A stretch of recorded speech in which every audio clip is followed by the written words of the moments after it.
function and how we are given direction on how we can live with outrageous energy and how we can thrive without disease. So we're going to take you back to the very beginning of time, before the earth was formed. What happened? There were molecular clouds everywhere, and these are still seen. We can still see these clouds, and they are what all the elements are made of. So elements, when the sun bursts and a star bursts, it puts elemental matter into the universe. So there's elemental matter that's forming, and then it recreates the earth. And so we look at the earth, we will see that just in outer space in our galaxy, the terrestrial planets are small. They're made of rocks. They're dense. That'd be Mercury, Venus, Earth, and Mars. And then when we pass that asteroid belt, we find the Jovian planets, that are Jupiter, Saturn, Uranus, and Neptune, which are made of gases. And so our Earth is made primarily from these heavier elements. And if we look just at the Earth's crust, we are going to find that the Earth's crust is loaded with essential elements, these elements that are out in the universe and in the galaxy. So when the Earth was formed, we had all of these elements come together and be organized, and they were organized explicitly to create life. Now that happened over a series of events, and so we are going to look at a couple of those series of events. Now, if we look at the elements that are out there, we will look that we have created something called the periodical table. Now, some of you remember the periodical table from school. You had to memorize it. There's some songs that kind of go along with it. You know, anybody want to come and sing a song? Okay, maybe not. Okay, so these are the elements. Now, when we look at the elements that are on the periodical table, the little number in the corner stands for electrons. And this is really, really important. So the electronic activity among any element is what makes its frequency, what gives its frequency. And so if we were going to talk about electrons, which I think we're going to throw in here for a few minutes, the electron is what orbits around the protons and neutrons of any given element or atom. And so those electrons are orbiting. Those electrons bond with other electrons to create matter. So you'll have electrons that are orbiting around an atom. You'll have another atom with orbiting electrons, and then they'll start bonding, and that is how we start building. So bonding equals building. We start building matter, whether it be your glasses, your hair, your shirt, or an apple. They are all made of atoms. And that's what's really neat about the table of elements, is that this periodical table, everything on Earth is made of everything, or particles, combinations of this table. Everything, whether it be a plant, an animal, your tooth, everything is made of elements from this table. I had recently been speaking to a group of advanced 8th grade students in the Milwaukee, Wisconsin area. There's this huge auditorium full of all these really brilliant kids. And I was giving a presentation on digestion, and how the body works. And so I started throwing out the periodical table, and I'm like, okay, so what is potassium? And they're throwing me numbers, and what is sodium, and what is, manganese and magnesium. And I said, and so what do they do in the body? And there was dead silence in the auditorium. Like, so what does magnesium do in the body? And they just stared. I was like, okay, so where are your professors? And all of a sudden a few hands went up. I'm like, you have a new job next week. You have an entirely new chapter to add, because you can't teach children that your body, that you have all these different elements inside your body and not tell them what it does. And that's what we're going to study tonight, is how do these elements matter to us. Now, you need to eat a lot of these. Don't eat all of them because you'll blow up. But you need a lot of these elements in your body so you can live without dis-ease, without discomfort. So we had the earth come together, and we had elements. Then we had water. So why would we need water? We need water because water conducts electricity. The electricity is simply the movement of electrons. So the movement of electrons equals electricity. So when we have all those different electrons orbiting, we have different electronic patterns, different frequencies. So literally, you can have 64 different frequencies coming off of one of the elements, or 7, or 2, or 1, or 14. And that simply means there are all these atoms, these electrons orbiting the nucleus and the protons, and they are creating a frequency. They're creating an electricity. So everything on Earth is electric because everything on Earth is made of elements. Everything on Earth is electric because electricity is the movement of electrons. We all got that now? I know it's 7 o'clock. We got to lighten up a little bit. Woo! Okay, it's the movement of electrons. You're electric. Your chair is electric. Your kids are electric. You already know that. Okay, so everything's electric. everything depends on electricity. Now, water conducts electricity. So what happened on this earth is we had to have water to conduct electricity because there was much more to happen than just water, land, and sun. So there's a lot more to happen. Well, sun didn't even come yet. So now we're looking at vegetation. So why vegetation? Because vegetation is how you get minerals to everything that has life on Earth. Vegetation is the only way to get a mineral, an element, out of the ground, is through feeding a plant. So vegetation is there to do such a thing. Now plants are absolutely one of my favorite things to talk about is plants. The plants are amazing. Their root system literally goes down into the ground. So if you plant your rutabaga or your kale or your chard and you have water come down, the root system will go down into the ground and the roots will start searching for elemental matter. As the roots go down searching for elemental matter, it'll find its boron, its zinc, its copper, its manganese, its magnesium, and it'll literally wrap around that. Now, mind you, there's a lot of activity in the soil. We've got microbes that are helping to break things down, and as those roots grab onto those elements, they start to break them apart. They even send enzymes down the stem into the root to help break certain parts of the elements up so that they can be sucked up into the somatic system, and it goes through biotransmutation. And that is literally how the plant takes elemental matter from the earth and brings it up into its leaves, into its stem, into its fruit to deliver minerals to our body. So we already saw the slides showing the creation of the earth came from what? Stars bursting and suns bursting, and then all that elemental matter was organized. Then we had an earth's crust, which was loaded with different elements. And then we have vegetation that is planted, and because water conducts electricity, we have a lot of movement, and we're able to grow vegetation. So I have a really cool video here I want to share with you. So in just a minute here, there are only 2 ways to get elements out of the ground. Now, if you've heard me speak, you already know the answer to this. I want you to say it very nice and loud. So there's only 2 ways to get minerals out of the ground. You can lick a rock or eat a plant. Okay, it's the only way to do it. You can only eat a rock or lick a plant. Now, licking rocks is weird. I just want to start off by telling you, okay? Licking rocks is weird, and you might think, how dumb, how could anybody lick a rock? Well, I just challenge you to go home and pull out your vitamins and minerals that you just picked up at your health food store, okay, or GN something, and read it, and then go on Google and type it in. Calcium carbonate, what is that? It's a rock, okay. Magnesium, it's a rock, okay. You are all rock lickers. You're all out there licking rocks and you pay money for it, which blows my mind, okay? So we recently shot this video called The Rock Lickers Epidemic.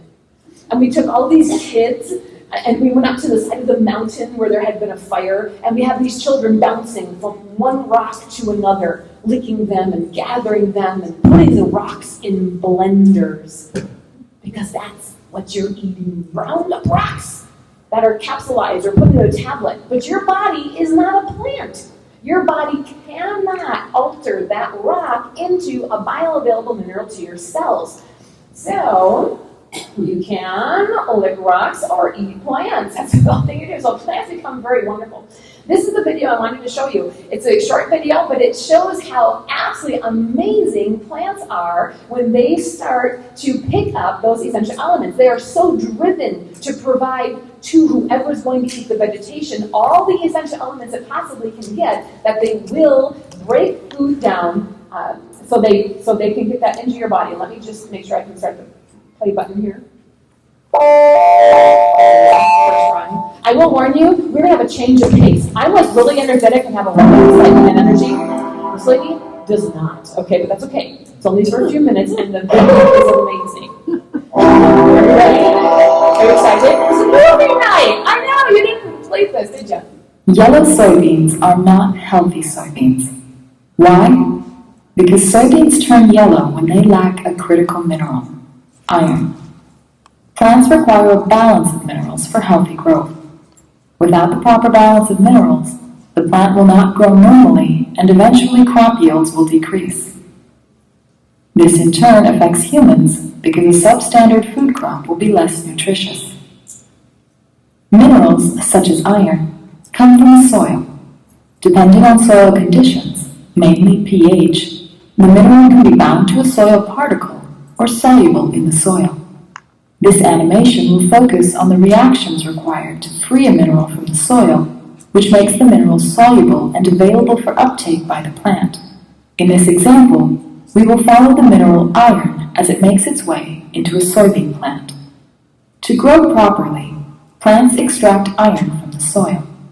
For this process to be successful, iron must be available in a soluble form. It cannot be absorbed by the plant without first being made soluble. But under certain conditions, such as high pH, most of the iron is bound to soil particles, and only a small amount is soluble and available to the plant. To make more iron available, the soil conditions must change, especially near the root surface. Here we see iron bound to soil particles.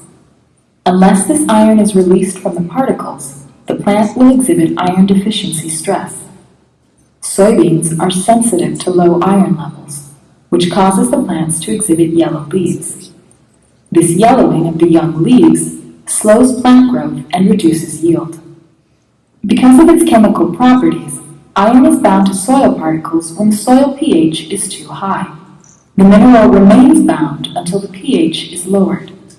How can the plant lower the pH? pH is a function of the concentration of hydrogen ions. The more hydrogen ions, the lower the pH. Hydrogen ions can be produced by the action of the hydrogen ATPase family of proteins. When these are active, hydrogen ions are released into the soil and the pH drops. As the pH drops, iron is released from the soil particles and becomes available as soluble iron. Minerals have additional features that need to be considered for proper mineral absorption. In the case of iron, it exists in the soil primarily in the Fe3 or ferric state, but it must be changed to the ferrous or Fe2 state before it can move into bean or soybean plants. These plants have evolved a system that facilitates this conversion. Embedded in the cell membrane is a protein called FRO. FRO reduces ferric iron to ferrous iron at the root surface by transporting an electron from NADPH. Here, we have seen that the plant is capable of modifying its soil environment to increase mineral availability. This has a direct effect on the soil by decreasing the pH, thereby providing soluble ferric iron to the FRO protein. While this protein can convert ferric iron into ferrous iron, additional help is required to move the iron into the plant. Another protein, a ferrous iron transporter, also found in the root cell membrane, is a protein receptor sites into the on the plants, by the way. This is really exciting, so just let me add it. Part 2 of this animation will describe the action of this protein, as well as the mechanisms used by the plant to distribute the mineral to leaves and seeds. Okay, so this is exciting. So the plant knows what it needs in the soil. So as those roots go down into the soil, the roots are looking for the boron, the manganese, whatever they're looking for, and when it finds it, it has to be able to uptake it. In order to do that, it may need to change, just as we saw iron has to get changed, boron, calcium, into a more soluble matter so it can then take it up, uptake it into its system in order to biotransform, so make it part of the fruit. So very, very cool. Next, we have the earth. The earth is amazing, the sun, and the sun is amazing. The sun provides biophotons to all life on earth, and the biophotons are from ultraviolet radiation. These biophotons are used by every single one of your cells on an instant basis. You have 100,000 light pulses per second, each one of your cells, and your cells, you have 75 to 100 trillion cells in the body. So you have an incredible amount of need for biophotons. And biophotons have been studied and talked about in Europe for decades. I've been talking about biophotons for 10 years, and just now they're starting to have a couple scientific studies in American Journal of Science, and I'm like, no, we are really behind the day because the sun is absolutely vital. But you also can get those biophotons by eating plants. So plants that come out of your garden have been sitting in the sun for the last X amount of months, and when you harvest those or you eat that apple off the tree, you literally are getting biophotons into the body. And so our cells are using these biophotons to communicate electrically through the entire body. Remember, your body is electric. And so we need water to conduct electricity, and we need the elements, the biophotonic energy, to actually help that happen. So very, very cool. The sun came next, and then what happened was we were ready for animals. Insects, animals now, because we had an earth that was full of elements. We had water. We had the sun. We have vegetation. Now we have animals. We have insects. We have mammals in the water. We have, isn't this adorable? But we have all these animals that are now able to thrive on the face of the planet. And what are they eating? Minerals. Thank you. They're eating minerals from the ground. They're eating their vegetables. Okay? So they're eating their vegetation. And so we had a lot more herbivores, okay, before we had carnivores. We needed a lot of herbivores on the face of the planet before we had any kind of carnivore because they needed to eat something. And those animals only grew because they were eating vegetation. Now, and then, drum roll please, right? Are you excited for what happened next?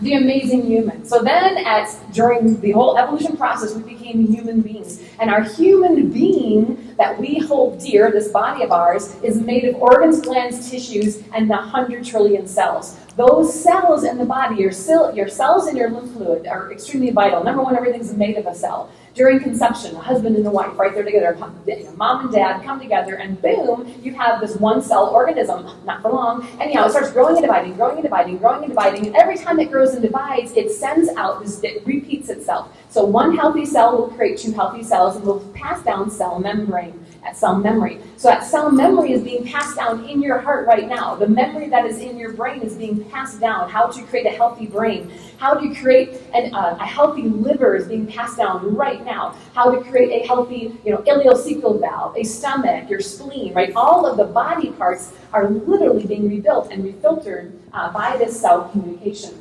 So, in Genesis, now this was a religious presentation because it's the Book of Mormon Expo, so I can be religious. I'm so excited. So, in Genesis, like in the very first chapter, what does the Lord tell us? He says, and God said, behold, I give you every herb-bearing seed which is upon the face of the earth, and every tree in which the fruit is yielding seed, to you it shall be for meat. And it refers to fruit and herbs as the meat for man several times throughout the scriptures.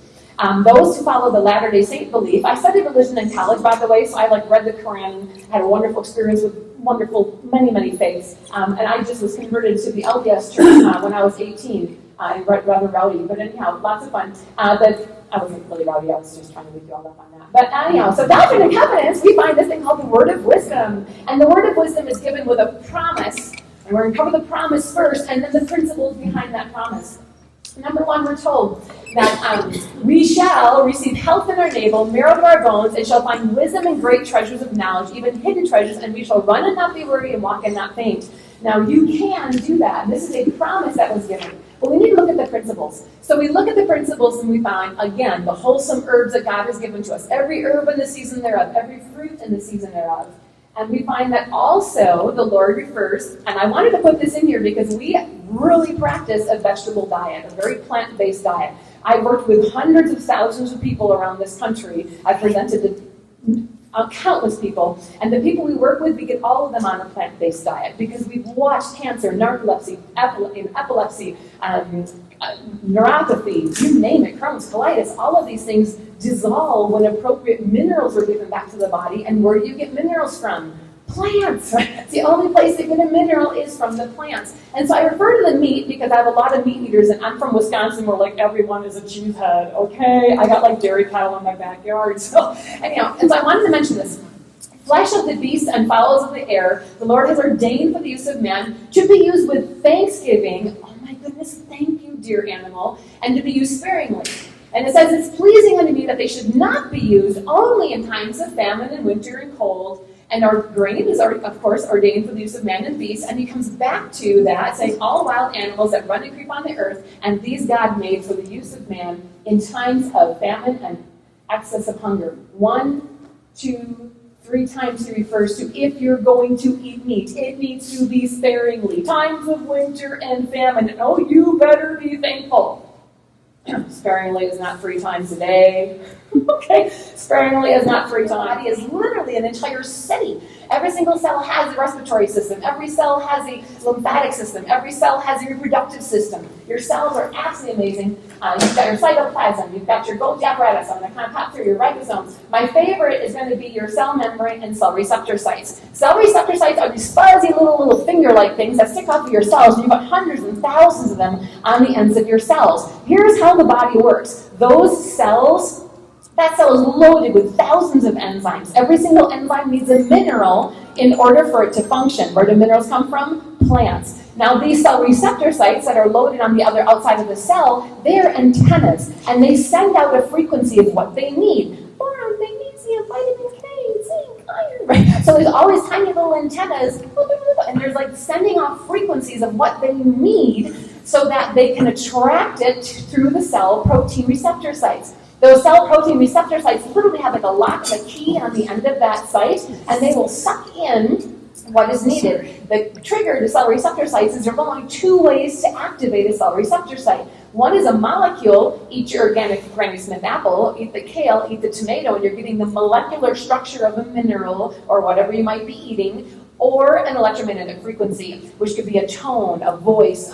a sound. It can be an EMF from your cell phone or your Wi-Fi router. And that meeting, by the way, that presentation is at 10:15 on Saturday. So please, you want to come back and learn about smart meters and cell phones and whatnot. We have a lot to give you on that information. But cell receptor sites are my absolute favorite part of the cell because they control what is actually happening inside the cell. Mitochondria, where we create ATP, and we have our activity, our lysosomes, our nucleus. Now, when we get into minerals, every single part of that cell that we just had on the screen, every single part of that cell needs to function with a specific mineral. Now, as you grew and divided, and as your cells divided and they were assigned different parts of the body, they were also given blueprints of how to grow a really healthy heart, how to grow a really healthy transverse colon, whatever it might be. And then they were given what minerals they would need the most of. So every single organ, gland, and tissue in the body has a specific mineral or mineral complex that it needs in order to function properly. So if we start very easy, if you didn't get it, it's kind of easy. Explanation and of that is your heart. Your heart needs magnesium. When people have heart palpitations, what is the heart saying? Oh, I need magnesium. Do you hear me yet? Right? Hello? Could you please take magnesium? It's just screaming to you. So you think it's a symptom. Oh my gosh, what's wrong with my heart?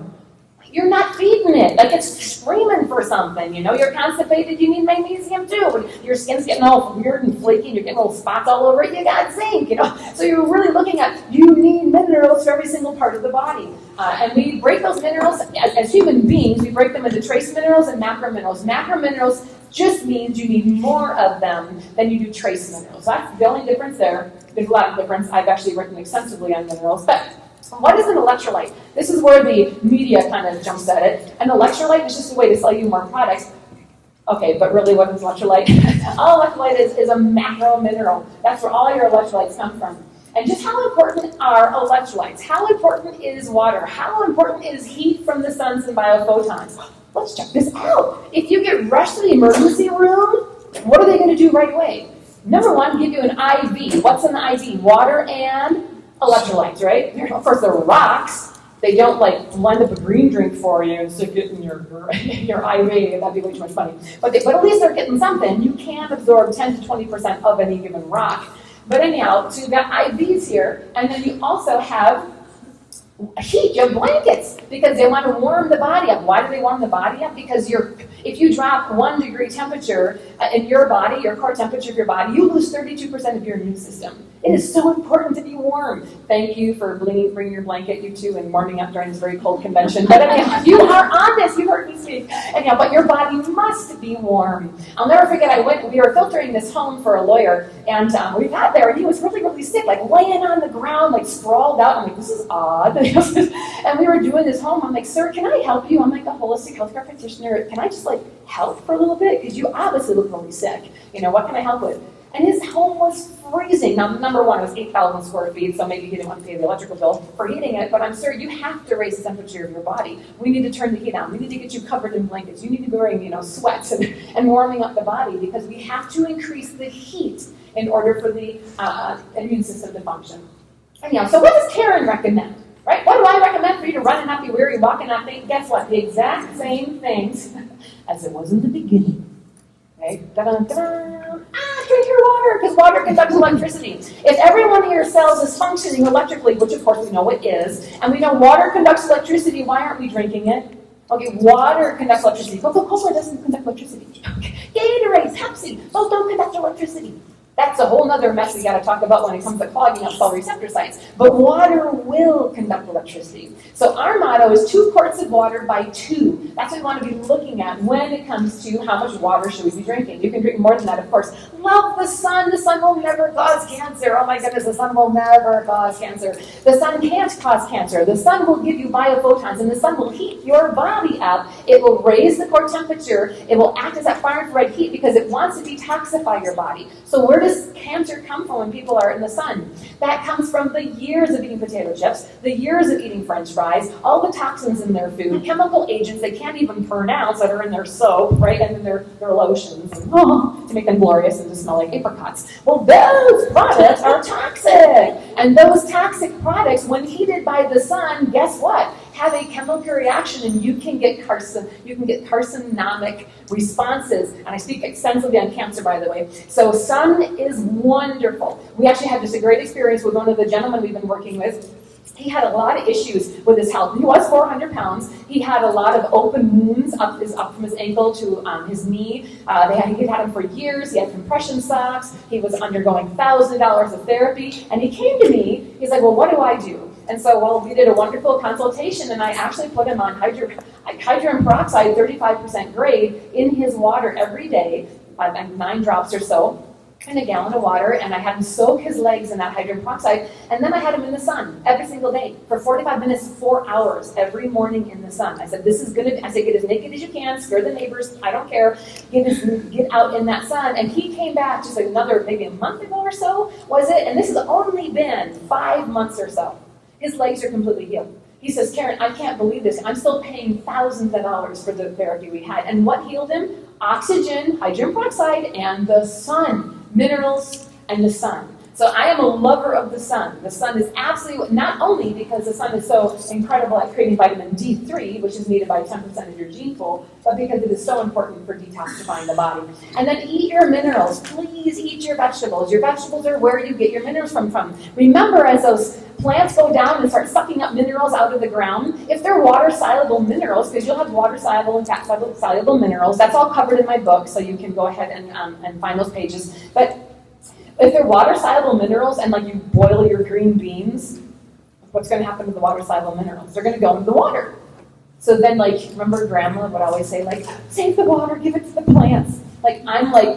Drink the water, dump the green beans out, really. Okay, that's why your minerals are in the water. So you really want to make sure you steam with just a little bit of water, and then you drink the water, because that's where your minerals are. So really watch how you prepare your vegetables. But again, phenomenal, and of course raw foods are phenomenal. Now, this is very, very key. If a plant shows poor growth, what does the farmer do? What did we just see an episode on? Oh, we needed more iron. We needed the iron to be transported correctly in the cell, so we needed to send enzymes down to the end of the cell receptor sites of the roots, so the roots could feed and transport and change the ferric iron. Well, guess what? If you show signs of poor growth, it's due to a lack of water and more minerals. Period. I preach this every single day, and I've done this for decades, that minerals literally are the spark of life. If you think about minerals, remember what minerals were. Back to the periodical table that we have up here.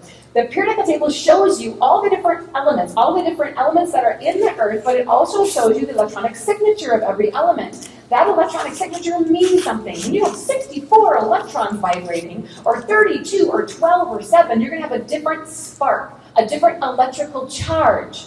Well, guess what? Your enzymes, the vitamins you take, there's nothing that will function correctly in your body unless they have sparks. So minerals become the spark of life. Minerals become it. If you want energy, eat it. Eat your minerals, eat your vitamins, right? You get them from your plants, but your minerals will provide the spark of life. Okay. So here we go. I'm going to show you a couple of those things. So these are just some minerals. None of them are in like some love order. Oh, Karen loves iodine most, right? I actually do. But they're not really in that order.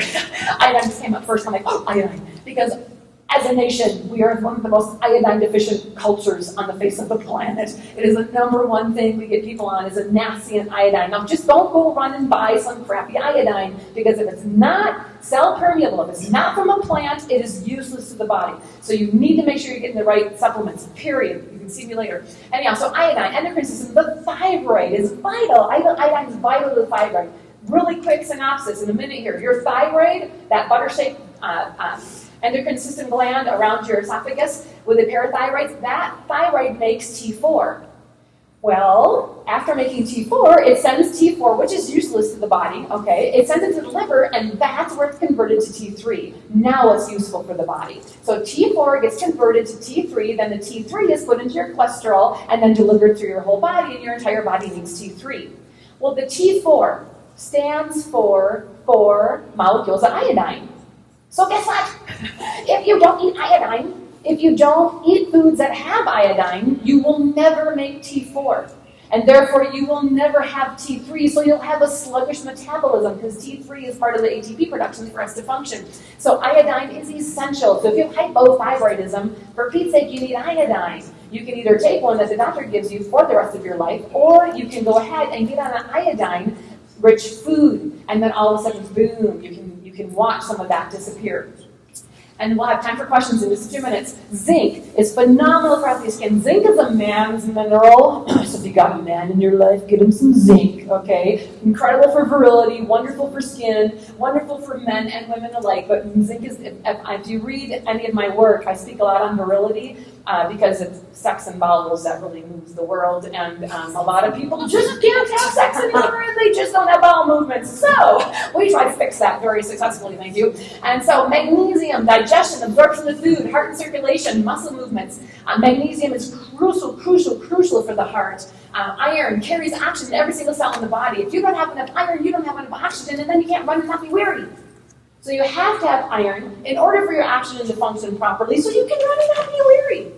Copper, breathing, keeping your hair color, brain development, immune system, sodium for your lymphatic system, your blood acid-based nervous system, manganese, your brain. Take a picture. It's all in my book, so it's easy. There's a lot more in the book, actually. Anyhow, phosphorus, selenium, sulfur, potassium, carbon, nitrogen, oxygen. Again, these are all vital elements that we need. So we know that they're elements and they come out of the ground. How do we get them? We either lick a rock or eat a plant. That was easy. Oh my gosh, I forgot my That Was Easy button, Jenna. I never travel without it. This is just awesome. Okay. If you're interested in more about minerals, please Google about minerals, look about minerals. I do have an extensive chart in the book. We divided it into trace minerals, macro minerals, and then I have a vitamin section as well, because we want you to become familiar with how minerals are. Now, we wrote these sections in the book, so you literally can self-diagnose. I want you to pick it up and go, let me learn more about phosphorus. And I want you to read what the deficiencies are. And you're going to read through this and go, oh my gosh, is that why my nose is running? Or, oh my goodness, is that why I have severe headaches? And you're going to read through these pages and be able to self-diagnose and probably get some ideas of maybe some of the supplements you need. We also include different food sources of where you get all these different vitamins and minerals. Because we're foodies, that's where I love the world. If you can't eat it, why bother? So we're really into food and how food functions and how food works in the body. And that is what we focus on in here. Now, we also focus on a pH chart. Now, the pH used to stand for the power of food, power of hydrogen, and they changed it to the potential of hydrogen. And I'll never understand why, because it's not near as cool as power of hydrogen, but scientists seem to confuse things once in a while. Anyhow, this is what a typical pH chart would look like. This potential of hydrogen food shows you foods that have high hydrogen content and those that have low. And looking at this chart, you'll be able to see, oh my goodness, if I need to raise my potential of hydrogen, then I need to eat more of these specific foods. Because a body that has a high potential of hydrogen does not get sick, does not have cancer cells growing and dividing. As a matter of fact, we work extensively with cancer, and cancer, every single form of cancer has its own potential of hydrogen. So brain pH is different than breast cancer pH, which is different than the prostate cancer potential of hydrogen. And so those potential hydrogens are all under 6.3. 6.4. They're all very low. And so when we get a body that has a high potential hydrogen, it really can help the body resist disease. So look how time flies. If you are interested in learning more about your amazing body, that is what we do. We love to teach you. We want you to learn more about how the body functions because it is amazing to watch that. Now, can you give me a time, please? Okay, excellent. So I've got about 10 more minutes that I can play with, and then the next person may come up to set, and then we can just take questions and answers. So before we get into becoming empowered, I want to describe how you get those vegetables, those fruits and vegetables into your body, and how the organs, glands, and tissues get them into your cells. This is probably my favorite part of any presentation. In fact, that when I present, and I'll present to hundreds of people at a time, I'll actually ask, is there anybody else who can come on up and do this part of the presentation? Because I'll give you $100. If you've heard me do it enough, you can probably do it yourself, and I'll pay you to do it, because it is really important that we understand how we get the minerals out of that apple, out of that salad, into every cell of our body. So here it goes. Are you ready? This is fun. Are you excited? Are we so awake? We're kind of, you guys are sad. You're a sad audience. That's okay. Okay, we're okay. I'm over it. So here we go. If I have a Granny Smith apple, and I'm going to eat this apple, which has thousands of constituents in it, minerals, vitamins, enzymes, electrons, amino acids, right, blah, blah. I'm going to eat that apple, and as I start chewing on the apple, it's going to start breaking down because there's amylase in your salivary glands. Amylase breaks down carbohydrates. So as I chew on that apple, I'm breaking down my carbohydrates. I chew, and as it comes down your esophagus, it'll end up in your stomach. And your stomach is on the left side of your body. This is not your stomach. Mom, my stomach hurts. I can't wait. You're going to find out what to tell them in just a minute. So your stomach's over here. And your stomach is just about the size of your fist, just a little bit bigger. And the stomach is not like a pit of hydrochloric acid. It's just the stomach. And when you eat food, then hydrochloric acid is secreted from the cell membrane and the lining to break down your proteins. Well, it actually activates pepsin, which is your first stage of protein breakdown. So hydrochloric acid is very important in the stomach. If you do not have enough, I'm going to repeat this. If you do not have enough hydrochloric acid, you get acid reflux. Whoa. You're all out there taking Tum-Tums. No. Okay. No. If you don't have a high enough acid, as in it needs to be like 2 to 3% acid in order to trigger the food to move from the stomach into the duodenum. If it's too alkaline, the food will come up. Okay, and all of a sudden we have this issue. Ask me after class how to get rid of it in 20 minutes for the rest of your life. But anyhow, so this food will come into the duodenum. Now, in the duodenum, there's a lot of action. You've got your pancreas, which makes pancreatic enzymes. Enzymes break things down. You've got your pancreas also making sodium bicarbonate. Because it's acidic, it has to be alkalized. So sodium bicarbonate will alkalize that food as it comes into the duodenum. You also have your liver, which is on the right side of your body. There's nothing else here except your liver. And that liver will make bile and store it in your gallbladder. Your gallbladder is just a storage tank. It's an extremely important part of your body. I'd highly recommend you clean it instead of pluck it out. But that gallbladder holds on to bile, and then the bile comes down in the duodenum to help break down your fats. So you have sodium bicarbonate, pancreatic enzymes, you've got bile, you've got in your pancreas, you've got the islets of Langerhans, that's where the beta cells are, making insulin.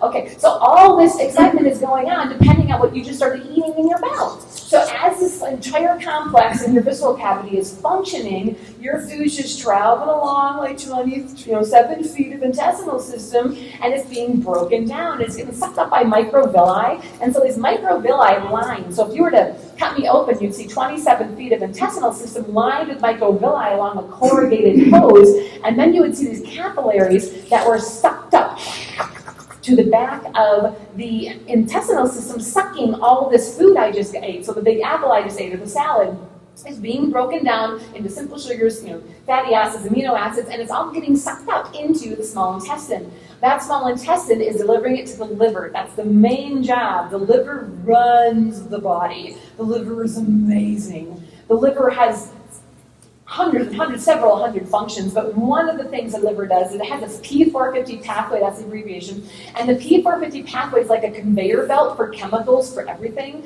and so you'll eat something, and it'll break into chemicals, and it'll go on the conveyor belt until the liver tells it what to do. So that's a lot of function in the liver. Then, the miraculous way to get all that food you just ate to every cell in your body is through your heart and the circulatory system. So on the left-hand side, you've got your heart, you've got your stomach, you've got your spleen, you've got your pancreas.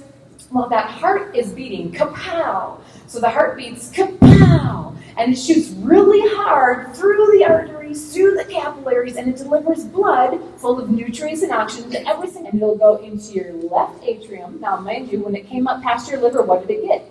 Everything you just had for breakfast, lunch, or dinner. So now everything you ate is delivered into your bloodstream. So nutrients, or food colorings and junk, my body ingredients and more besides, So everything you just ate for dinner, we'll stick with the happy apple. And it comes in your right atrium, right ventricle, and then it goes into your pulmonary arteries to get oxygen. So nutrients, boom, boom, oxygen, left atrium, left ventricle, kapow! Nutrients, oxygen, kapow! Nutrients, oxygen, kapow! Like all day long, that's what's happening.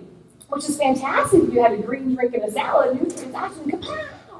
It's not so cool if you're eating kind of crappy food. If you're eating really bad food, then what's happening? Nutrients, oxygen, kapow!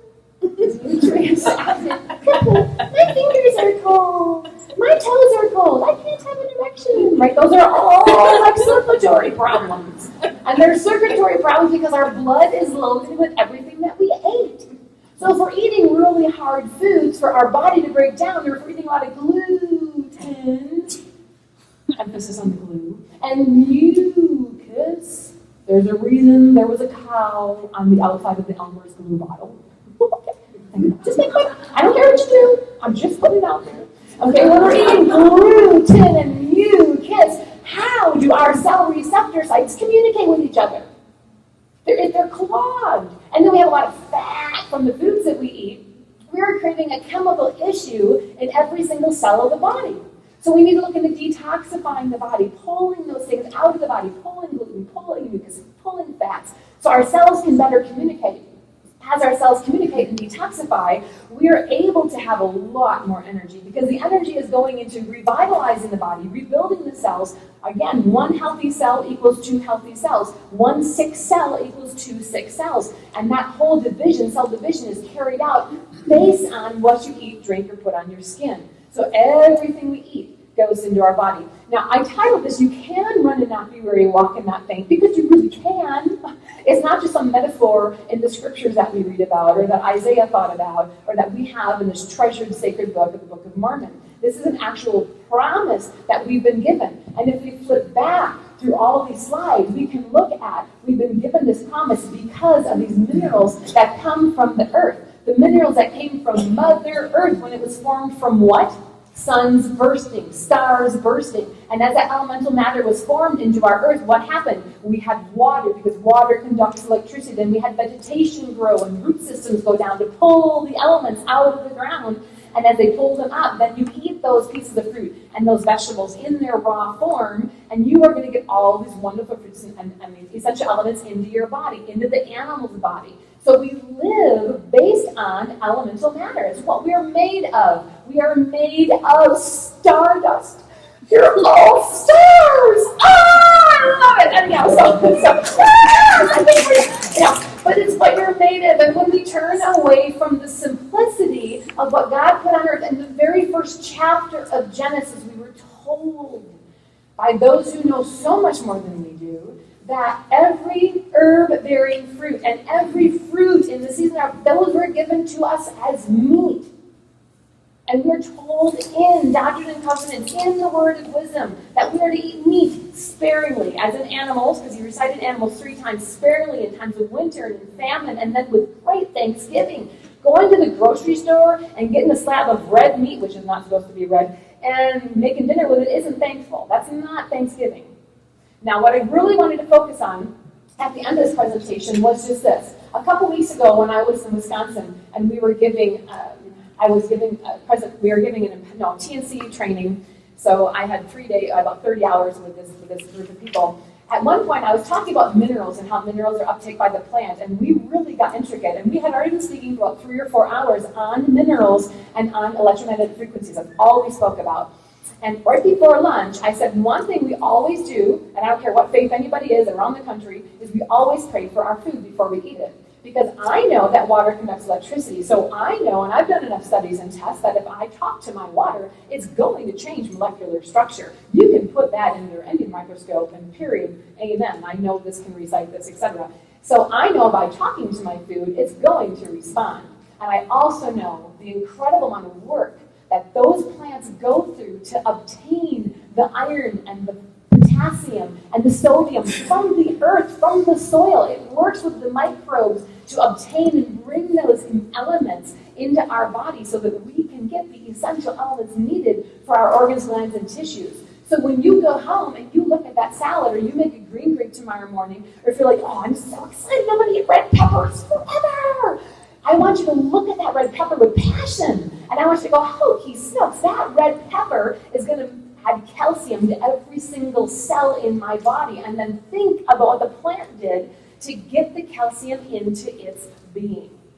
We've watched the videos. You've seen this. Isn't that amazing? Aren't you excited to talk to your food? I mean, come on. Inside. Are you excited to talk to your food? Okay. Yes. Because it is so real. So please give thanks for your food, because it goes through such a long process before it gets on your table. And to bless it and give thanks is one of the greatest things that you can do. Well, if you're looking to become more interested in how we do Empowered, Empowered is a weekend. It is why we close all of our retail businesses, because we want to teach. We love teaching. So we have hundreds that come to our Empowered weekends, and thousands. And those Empowered weekends are all day Friday, all day Saturday, 10 until 5. I talk for 12 hours, not straight, you get to go home and sleep halfway in between there. But I